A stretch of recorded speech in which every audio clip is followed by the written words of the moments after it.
I'm Susan Duncobb with XBAB, American Underground Church in Central Florida, where we are here to bring you an incredulous but true story.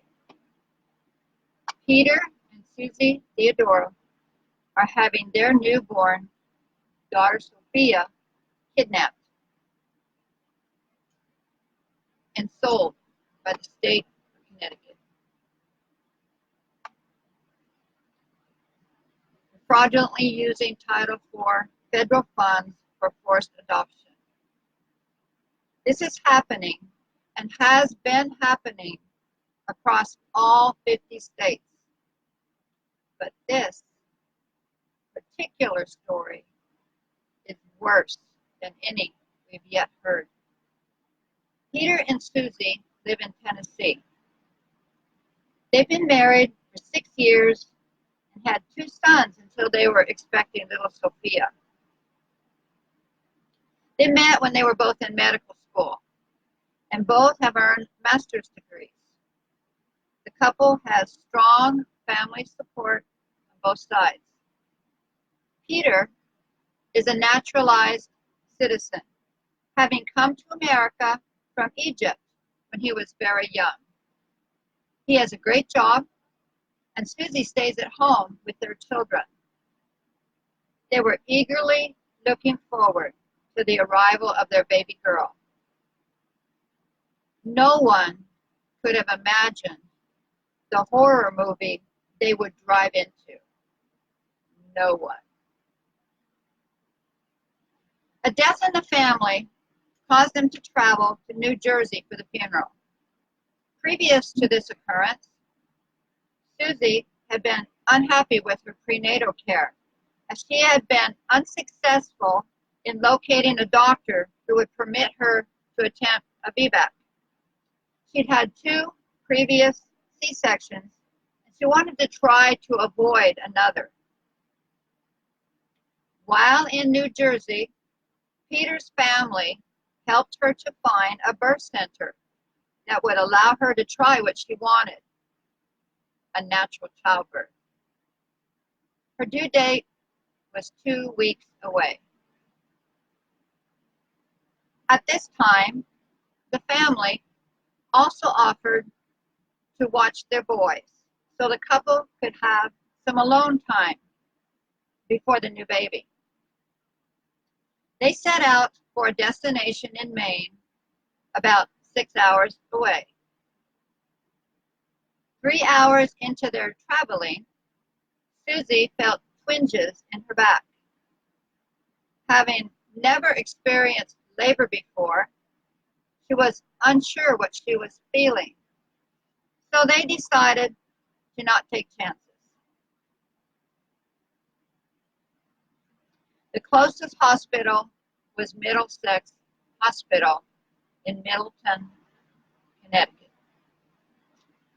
What happened next would make the scariest horror movie seem like a children's bedtime story. And they caught it all on tape. As soon as they got inside, staff started shooting one accusation against them after another. When Theodoros told them they'd been staying with family, but were really living in Tennessee, the nurse named Sarah Lennon told Peter they were lying and asked if they weren't living out of their car. They responded, "Absolutely not." Lennon then stated if they'd been driving long distances from Tennessee while pregnant, they could be prosecuted for child endangerment. Theodoros replied they'd only been driving for 3 hours. In regards to being asked what medications Suzi was taking, she answered she had medicine for her diabetes, high blood pressure, and asthma, and her pill bottles were in the car. Lennon then asked, "Are we sure we are not self-medicating?" When Suzi told her, "No, I do not self-medicate, and I have prescriptions," this medical professional wrote down in her report that Suzi self-medicates with a bag of pills. When this same nurse observed Suzi erasing text messages from her phone to have data space to take movies just in case of birth, Lennon wrote in her report that they were deleting suspicious text messages that the Theodoros thought might implicate them in their crimes. When Lennon was given the names and birth dates of the other children, as requested, she wrote in her report that they were a flight risk because it appeared that they did not have custody of their other children, and they were headed for the Canadian border. Their other children were not even with them at the time.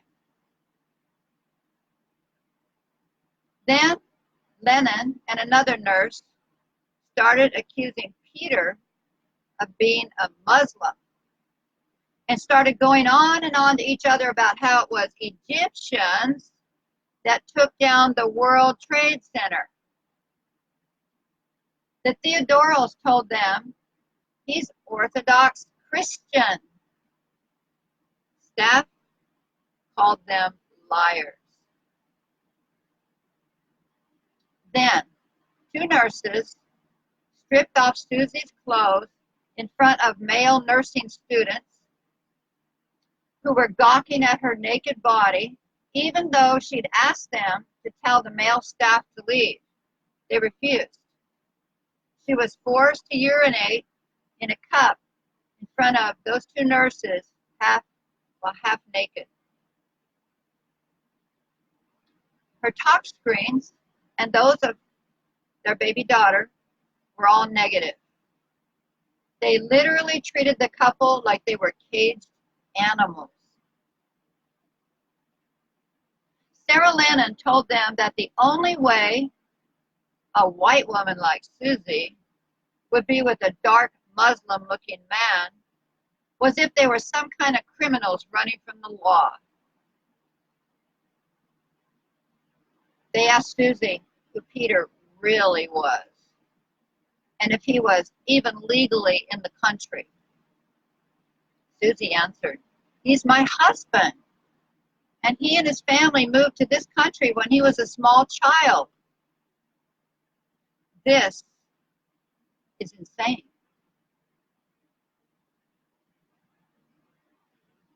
The Theodoros asked to leave many times, but staff held them captive and told them they were going to be arrested for child endangerment. Within minutes upon arrival, they had Suzi tied down, force medicated, and while she was screaming and yelling in protest, they had her quickly cut open. They removed the baby, nearly dropping her, which was caught on camera. And they continued to yell mean things to the couple during the whole episode, while threatening Peter with immediate arrest and removal if he didn't remain silent and comply with every demand.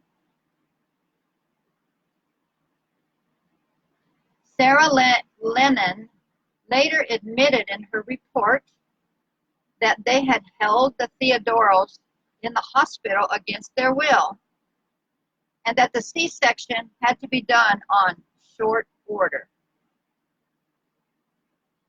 Why?